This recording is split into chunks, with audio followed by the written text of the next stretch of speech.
un vin blanc à la robe jaune pâle, rose et argent. Il est blanc, limpide, net.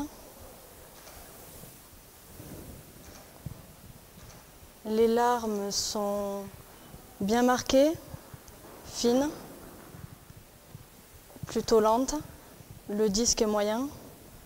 C'est un vin qui est sur une phase de jeunesse, je dirais, avec une belle densité. Le nez est fruité et épicé.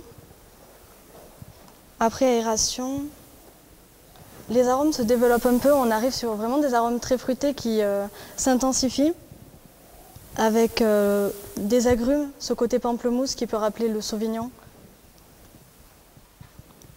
Les fruits exotiques. J'ai le fruit de la passion mûr et aussi un peu ce côté mangue très mûr.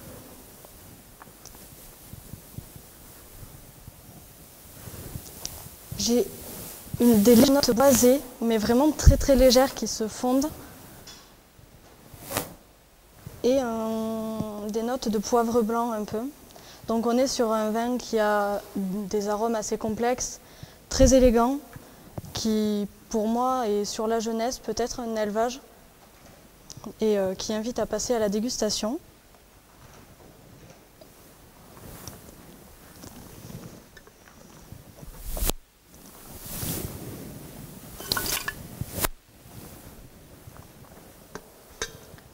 L'attaque est franche, nette. Il y a sur toujours des arômes assez fruités, un peu plus ce côté agrume qui va venir. Un milieu de bouche très rond, avec un très beau toucher de bouche. Des arômes, enfin, une belle fraîcheur. C'est bon.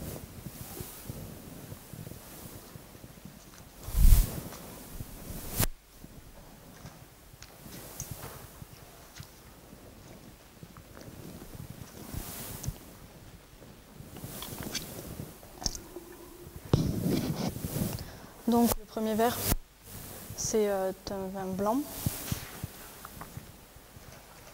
sec, aux arômes fruités.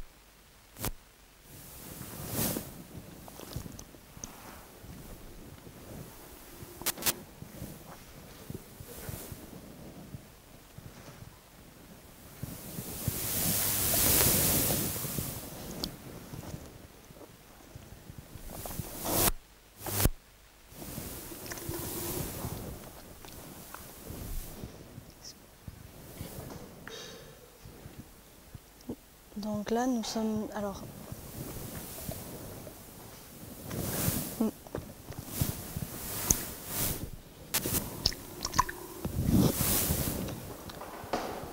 sur le petit doute. Là, pour moi, on est sur un vin blanc sec avec une belle fraîcheur. Celui-ci, donc, au vu de la couleur, c'est un rouge. Je ne partirai pas sur un vin. Les arômes sont très fruités. Des notes un peu de pamplemousse. Pourquoi pas partir sur un apéritif à base de vin. Avec ces arômes de fruits rouges et de pamplemousse, je partirai sur un lillet en rosé. Donc apéritif à base de vin de Podensac.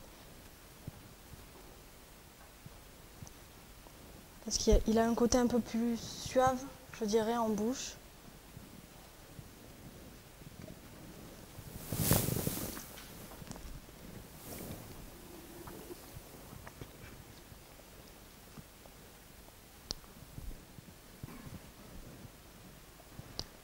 Et le premier vin, enfin le vin blanc du coup, a une plus grande longueur en bouche et a vraiment une aromatique de sauvignon, je dirais, avec pareil des notes de pamplemousse.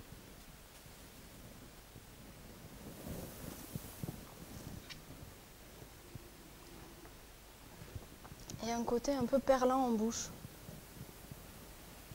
Donc pour moi, on est sur le premier qui serait un vin blanc sec et le deuxième un lillet rosé. Donc un apéritif à base de vin.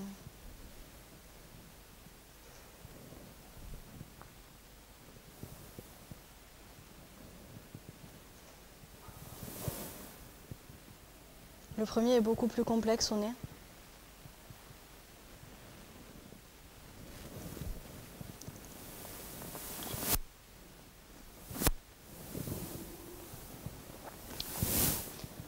Avec une légère amertume en fin qui vraiment donne envie de le déguster en mangeant quelque chose. Alors que le premier, on a vraiment un côté un peu plus gourmand qui marcherait très bien à l'apéritif.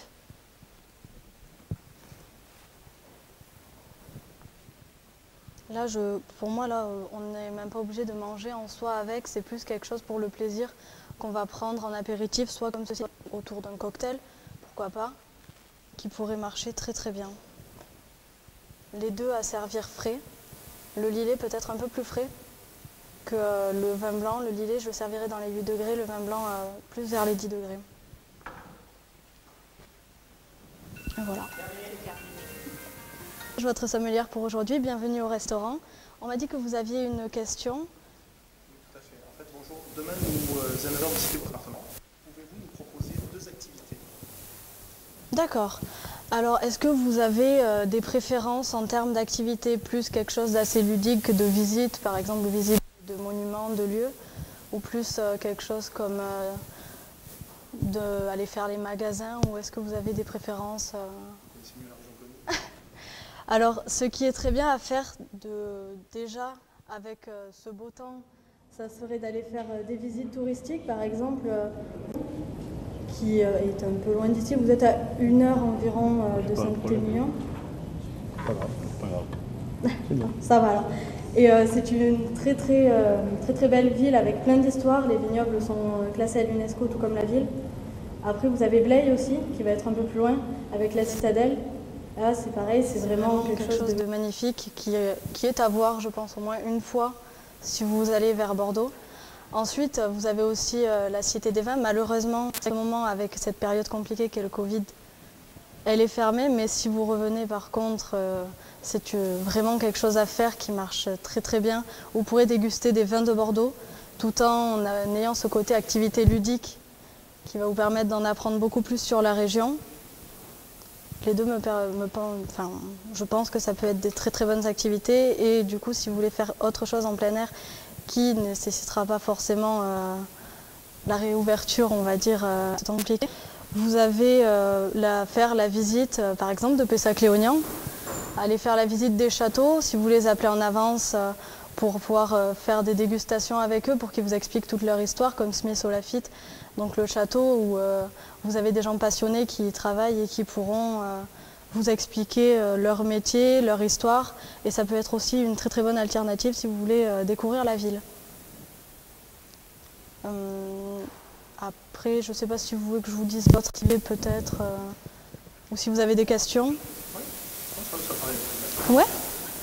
Je pense personnellement que ça pourrait être une un très très bon moment à passer et puis comme ça vous verrez la ville sous un autre angle en dehors de vraiment la ville de Bordeaux et ce côté très citadin. Merci pour cela. Avec plaisir et je vous souhaite un très bon moment avec nous. Et si vous avez d'autres questions, n'hésitez pas. Je suis un château. Je me trouve sur la rive droite. Je suis dans l'appellation Saint-Émilion. Il y a une cloche sur mon étiquette.